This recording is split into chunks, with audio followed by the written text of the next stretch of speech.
There's an apartment in Mapogu with exactly 2 kitchen drawers, and neither one sticks.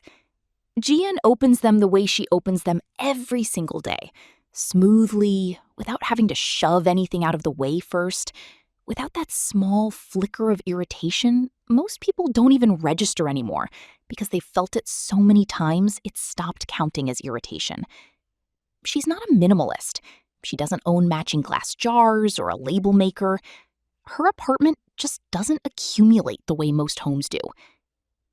Somewhere else right now, someone is opening a drawer that jams halfway, digging past 3 broken umbrellas and a phone charger for a device they don't own anymore, looking for a pair of scissors that should take 2 seconds to find and somehow never do.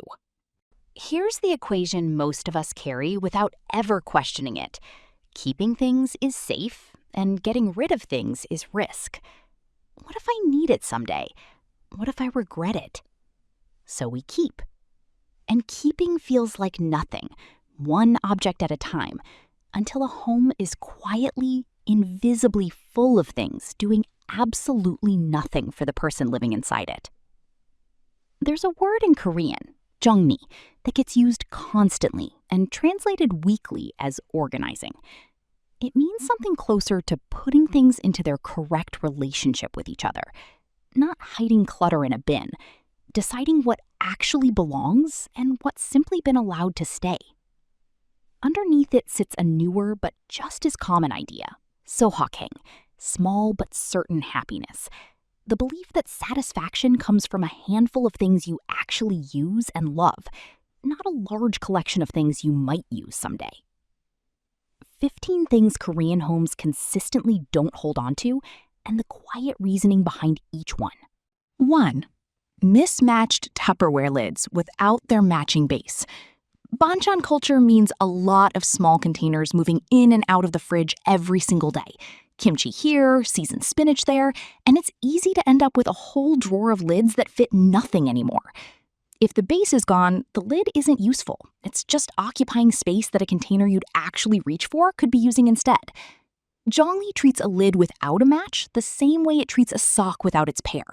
Not sentimental, just incomplete. 2. Broken umbrellas.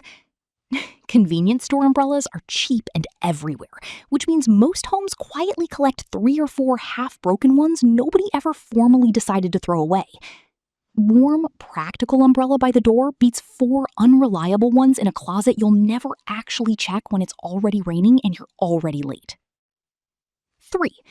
Unopened gift boxes of ginseng or health tonics. Gift-giving culture means these arrive constantly. Birthdays, holidays, thank you visits, and they often sit unopened out of a vague sense that they're too nice, too formal, too meant for someone else to actually use. A year passes, then 2. The box isn't being saved for a special occasion anymore. It's being quietly forgotten in plain sight, and by the time anyone remembers it exists, it's usually expired anyway. 4. Extra chopsticks and plastic cutlery from delivery orders. Korea's delivery culture is enormous, and every single order arrives with disposable utensils most households already own better versions of. 1 order, 1 extra set.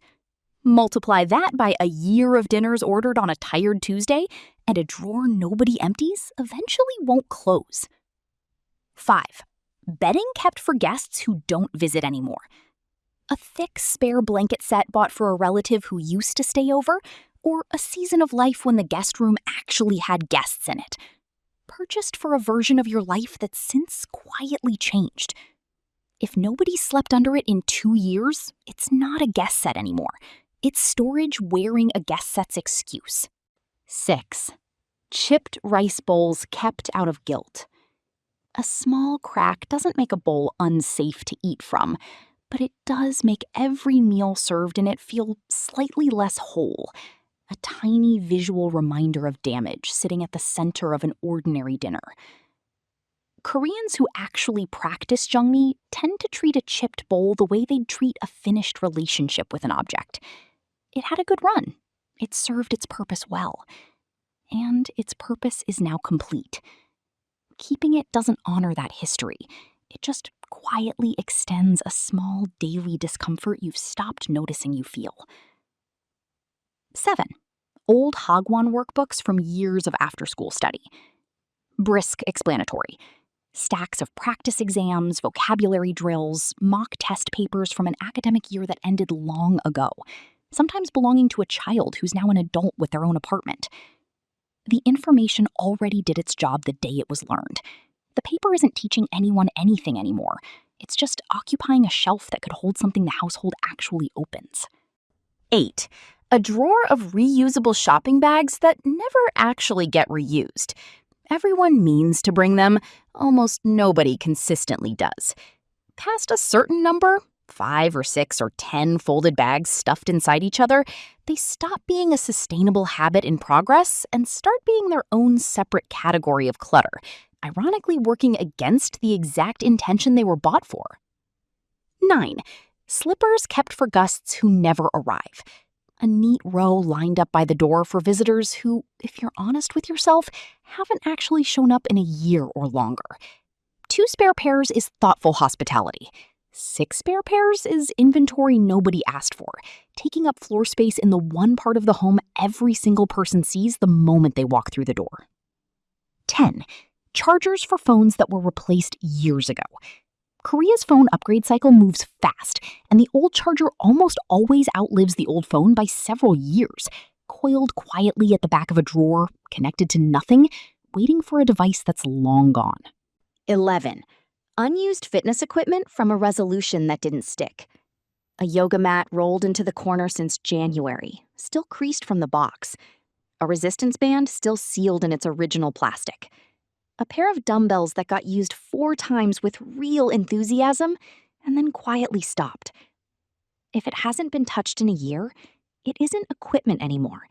It's a small, physical reminder of a version of yourself you didn't become, sitting somewhere you have to look at it regularly. Choni doesn't ask you to feel bad about that. It just asks you to stop storing the reminder. 12. Duplicate beauty samples from every purchase. Small sample pouches handed out at skincare counters, collected far faster than any one person could realistically use them, expired long before they ever reach the bottom of the pile they've been buried under. 13. Photo prints nobody has looked at in years. Boxes of physical prints from a decade of disposable cameras and photo booth strips stored in a drawer rather than displayed or actually revisited. Technically kept, functionally forgotten. 14. Bojagi wrapping cloths saved from gifts. Beautiful traditional wrapping cloths, genuinely lovely, kept because they feel too nice to simply throw away, then folded into a drawer where they're never seen, never used to wrap anything else, never displayed. If something is being stored rather than used or actually shown, it isn't being kept. It's being buried somewhere polite. 15. Anything kept purely because throwing it out feels wrong. Not because it's useful, not because it's genuinely loved, because getting rid of it feels like admitting the money was wasted, or the gift wasn't appreciated enough, or the plan it was bought for never happened. This is the one that comes up in almost every home, in some form, and it's the hardest to actually let go of, because the guilt isn't about the object at all. Choni doesn't ask whether something is nice. It asks whether it earns its place today, in the life you're actually living, not the one you meant to live when you bought it. None of these 15 things are dramatic. None of them are hoarding in any clinical sense. They're just small, ordinary accumulations, repeated quietly over years, until a home stops working the way it's supposed to, and nobody can quite point to why. Jian's 2 kitchen drawers aren't empty because she owns less than everyone else, and they're not empty because she's chosen to have less than other people around her. They open smoothly because everything inside them earned its place, and nothing inside them is simply surviving out of guilt, habit, or a vague sense that throwing it away might mean something it doesn't. If one of these 15 hit a little close to home, tell me which one in the comments. I read every single one. And if this changed the way you look at your own drawers, there's a lot more of this waiting here. Subscribe, and I'll see you in the next one.